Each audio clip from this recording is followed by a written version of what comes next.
Higit naman sa 3,000 road traffic incidents na itala sa Ilocos Region mula January hanggang September ng taong kasalukuyan. 50% ng mga ito naganap sa mga kalsada sa Pangasinan ayon sa datos ng DOH Region 1. Detalye ng balita mula kay Freddy Pajardo, Iris 38. Freddy.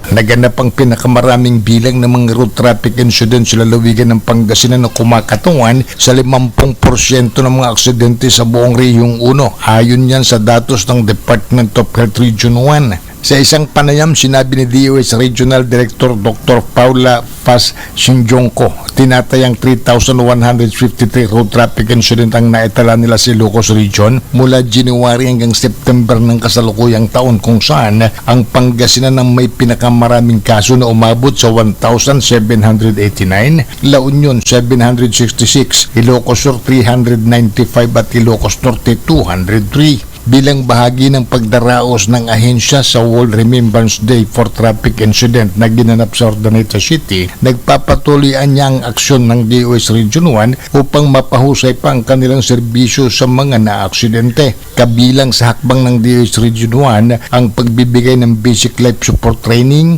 pagpapagawa ng mga trauma centers, pagsasaayos ng referral system at pagsasagawa ng mga first aid training and program handling sa mga pasyente.